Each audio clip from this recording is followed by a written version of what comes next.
నమస్తే, welcome to our channel. నేను మిషాల్ని. ములకల చెరువు నకిలీ మద్యం కేసుకు సంబంధించి వైసీపీ వాళ్ళు పదే పదే ట్రోల్ చేస్తూ ఉన్నారు. అయితే 30 ఏళ్ల వ్యక్తి చనిపోవడం, ప్రజలు ప్రాణాలతో చెలగాటు ఆడుతున్నారని ఇప్పుడు వైసీపీ వాళ్ళు ధర్నా చేస్తున్నారు.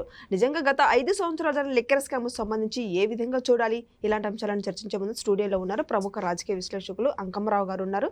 వారిని అడిగే విషయాలను తెలుసుకునే ప్రయత్నం చేద్దాం. నమస్కారం సార్. నమస్తే సార్, గత 5 సంవత్సరాలు జరిగిన లిక్కర్ స్కామ్కు సంబంధించి అది ఎక్కడ బయటపడి తెర మీదకి వస్తుందని అది కప్పిపుచ్చుకోవడానికి ఇప్పుడు నకిలీ మద్య స్కామ్ సంబంధించి ప్రజలు ప్రాణాలతో చెలగాట వాడుతున్నారని ఇప్పుడు వైసీపీ వాళ్ళందరూ డిమాండ్ చేస్తూ ధర్నా చేస్తున్నారు. అసలు ఈ ధర్నాని ఏ విధంగా చూడాలి సార్? ఇప్పుడు వాళ్ళ గొయ్యి వాళ్ళే తీసుకొని వాళ్ళే దాంట్లో దూకి వాళ్ళే కప్పెట్టుకున్న పరిస్థితి కనపడతా ఉంది. ఎందుకంటే గత 5 సంవత్సరాల్లో 30,000 మంది పైన ప్రాణాలు కోల్పోయారని చెప్పని స్పష్టంగా ప్రజలందరికీ కూడా తెలుసు.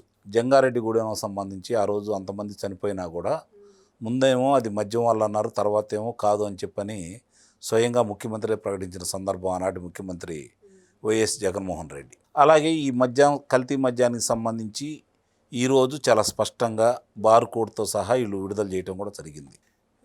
రెండోది ఎక్కడ జరిగింది ఇది?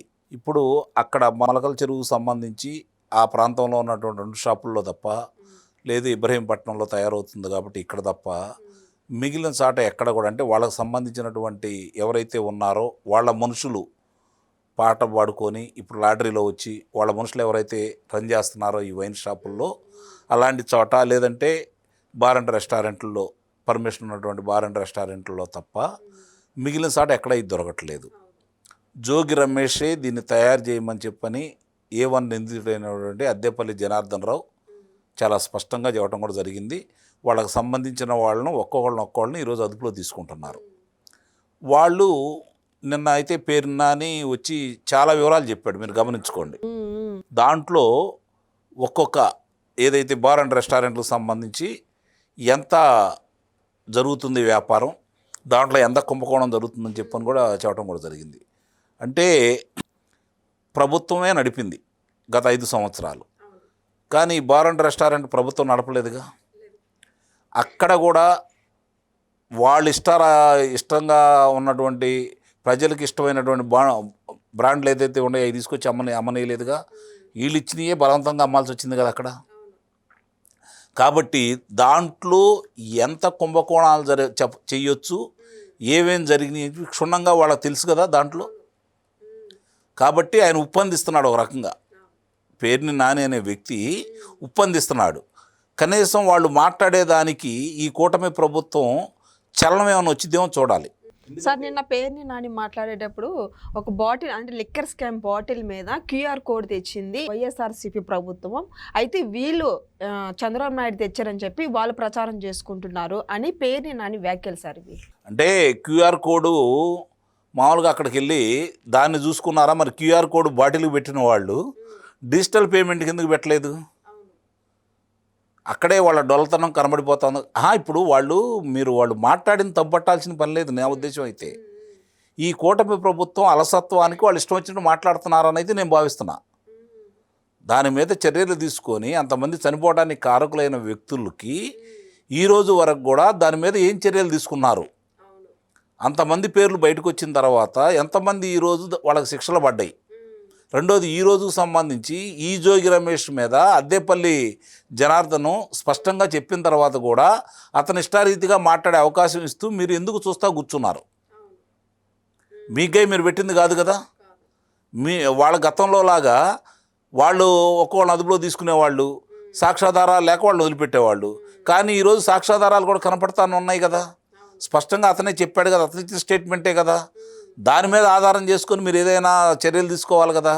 మీరు చర్యలు తీసుకోలేదు కాబట్టి వాళ్ళు ఇష్టారీతిగా మాట్లాడుతున్నారు. వాళ్ళు ఇంకా ప్రైవేట్ సంభాషణలో చాలా ఇబ్బందికరంగా కూటమి ప్రభుత్వం గురించి మాట్లాడుతూ ఉన్నారు. మరి అవి విన్న వాళ్ళు కొంచెం బరాయించలేకపోతూ ఉన్నారు. కాబట్టి దీన్నన్నీ సరి చేసుకోవాల్సిన బాధ్యత ఎవరు? నిజంగా వాళ్ళని అభినందించాలి. వైఎస్ఆర్సీపీ పార్టీ వాళ్ళని నిస్సందేహంగా అభినందించాలి. ఎందుకంటే అన్ని కుంభకోణాల్లో వాళ్ళు పాత్ర అయ్యి అంతమంది చనిపోవడానికి వాళ్ళు పాత్రదారులు అయ్యి ఈరోజు ఈ కల్తీ మద్యం తయారు చేయడానికి వాళ్ళే కారకులైనా కూడా వాళ్ళు బజారుకు వచ్చి ఈ విధంగా మాట్లాడే అవకాశం ఇస్తుంది ఎవరు? అంత ధైర్యం వాళ్ళకి ఎలా వచ్చింది? తప్పు చేసి దొంగే దొంగ అన్నట్టు కేకలేసిన సందంగా, దెయ్యాలు వేదాలు ఊలిస్తున్న సందంగా వాళ్ళు ఈరోజు బజారుకు వచ్చేసి కూటమి ప్రభుత్వం ఈ విధంగా చేస్తుంది అని చెప్పని బరి తెగించి మాట్లాడే అవకాశం ఇస్తుంది ఎవరు? సార్ ఈ రోజున రజనీ కూడా అంటుంది 30 ఏళ్ళ ఒక వ్యక్తి ఈ నకిలీ మద్యం తాగి చనిపోవడం ఎంతో బాధాకరం అని. రజనీ వ్యాఖ్యలను అసలు ఏ విధంగా చూడాలి సార్? ఇప్పుడు రజనీ చెప్పింది ఈ కల్తీ మద్యం వల్ల చనిపోయాడు అని చెప్పని ఆ వ్యక్తికి సంబంధించి పోస్ట్ మాస్టర్ చేయమని ఏమన్నా అడుగుతుందా? లేదు. ఎందుకని అడగదు? ఈ కల్తీ మద్యం గురించి మీరు కంప్లైంట్ ఎందుకు ఇవ్వరు? అంటే దీంట్లో అసలు సూత్రధారులు మీ వాళ్ళని చెప్పని ప్రత్యక్షంగా అందరికీ ఈరోజు తెలుసు. కాకపోతే ఇందాక నేను చెప్పినట్టు కూటమి ప్రభుత్వం అలసత్వం వల్ల వీళ్ళు ఇలా మాట్లాడుతూ ఉన్నారు. రజనీ మాట్లాడిద్ది, రోజా మాట్లాడిద్ది, దానికి సంబంధించిన వాళ్ళందరూ మాట్లాడతారు, వాళ్ళ మాజీ మంత్రులు వచ్చి మాట్లాడుతూ ఉంటారు, ఉషాశ్రీ శరణ కావచ్చు, అందరూ వచ్చి మాట్లాడుతూ ఉంటారు. ఒకేపు నుంచి ఏమో పేరుని నాని ఇష్టారీతిగా మాట్లాడతాడు, అందరూ జోగి రమేష్ మాట్లాడతారు, ఇట్లా వాళ్ళందరూ మాట్లాడతారు. ఆ మాట్లాడే అవకాశం ఇస్తుంది ఎవరు అని నేను ప్రశ్నిస్తున్నా. ఆ మాట్లాడే అవకాశం ఇస్తుంది వీళ్ళే కదా. ఈరోజు చంద్రబాబు నాయుడు గారు స్వయంగా చెబుతున్నారు ఆ పార్టీ సభ్యులుంటే వాళ్ళని సస్పెండ్ చేసేసారు. మీరు గత 5 సంవత్సరాలు ఏం చేశారు? ఒక్కళ్ళు ఏమైనా దాని మీద చర్యలు తీసుకున్నారా? ఒక కంప్లైంట్ మీరు ఏమన్నా పరిశీలించారా? పోనీ ఈరోజు ఈ మద్యానికి సంబంధించి మీరేమన్నా కంప్లైంట్ ఇచ్చారా? అక్కడ శాసనసభ్యుడు ఎవరు? అక్కడ లోక్సభ సభ్యుడు ఎవరు? అక్కడ ప్రజాప్రతినిధులు ఎవరు? మొత్తం మీ వాళ్లే కదా. అవును. పత్రిక మీ చేతిలో ఉంది కదా, ప్రసార మాధ్యమం మీ చేతిలో ఉంది కదా, మీకు అనుబంధ ప్రసార మాధ్యమాలు కూడా ఉన్నాయి కదా. మరి మీరు ఎవరన్నా బయటికి తీసుకొచ్చారా? దీని గురించి ఆందోళన ఏమైనా చేశారా? మరి ఎక్సైజ్ శాఖకి సమాచారం అందిన తర్వాత, అక్కడ జరుగుతున్న సంగతి తెలిసిన తర్వాత వాళ్ళు కదా ముందుకొచ్చే అదుపులో తీసుకుంది. తెలుగుదేశం ప్రభుత్వం వాళ్ళే తయారు చేసి మీరు ఉదాహరించినట్టు లోకేష్ బాబు గారు, చంద్రబాబు నాయుడు గారు ప్రమేయం దీంట్లో ఉంటే, అయ్యా మేము తయారు చేస్తున్నాం, ఇదిగో పలానా చాట ఉంది, రండిరా బాబు, మా వాళ్ళు పట్టుకున్నారు, మీరు ప్రచారం చేయమని చెప్పి మీకు ఇస్తారా? సరే, అదే అందుకే నేను అంటుంది, వీళ్ళు వాళ్ళ మీద చర్యలు తీసుకోవడంలో జరుగుతున్నటువంటి అలసత్వాన్ని ఆసరాగా తీసుకొని వాళ్ళు ఈ విధంగా పెట్టిరేగిపోతూ ఉన్నారు. వాళ్ళు మాట్లాడింది నేను అందుకే నేను తప్పుపట్టలేదు. అవకాశం ఇచ్చిన వాళ్ళకి తప్పు అంటున్నాను నేను, అవకాశం కలగజేసిన వాళ్ళకి తప్పు అంటున్నాను, దాని మీద చర్యలు తీసుకోపోవడం తప్పు అంటున్నాను. అవును సార్. ఈ రోజున నకిలీ మద్యం స్కామ్ సంబంధించి జోగి రమేష్ అరెస్ట్ అవుతారు. అయితే ఓ పక్క జోగి రమేష్ మాట్లాడుతుంటే అరెస్ట్ చేసుకునే దమ్ము ఉందా, అరెస్ట్ చేసుకోండి నన్ను అని మరో పక్క జోగి రమేష్ వ్యాఖ్యలు.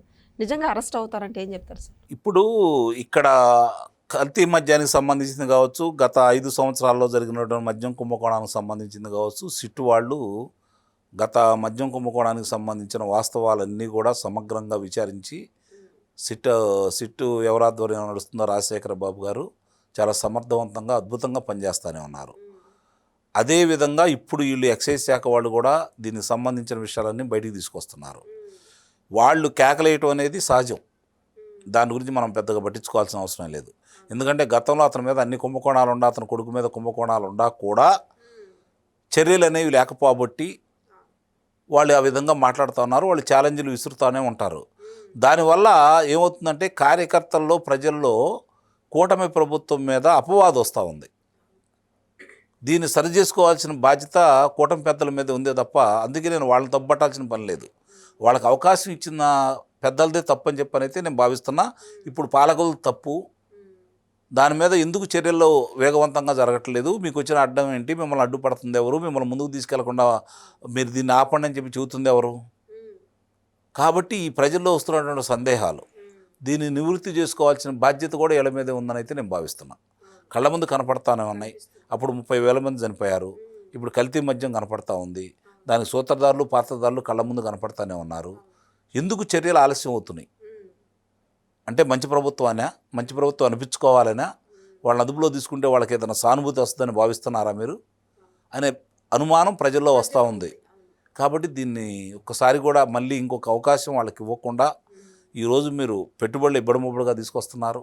ఈరోజు యావత్ ప్రపంచం కూడా గూగుల్ డేటా గురించి మాట్లాడుకుంటూ ఉంది.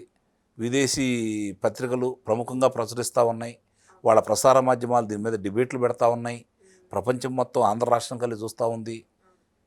చంద్రబాబు నాయుడు గారి గురించి అందరికీ తెలిసిన తర్వాత మళ్ళీ ఈరోజు తీసుకొచ్చినందువల్ల ముఖ్యంగా తూర్పు ప్రాంతం సముద్ర తీరం కావటం వాళ్ళకి ఎంతో ఉపయోగం ఉంటుంది కాబట్టి ఈరోజు దాన్ని ప్రముఖంగా వాళ్ళు ప్రస్తావిస్తూ ఉన్నారు. అవన్నీ మరుగున పడే విధంగా ఇలాంటి విషయాలు ఇలాంటి వాళ్ళకి అవకాశం ఇస్తున్నారని అయితే నేను భావిస్తున్నాను. Thank you sir.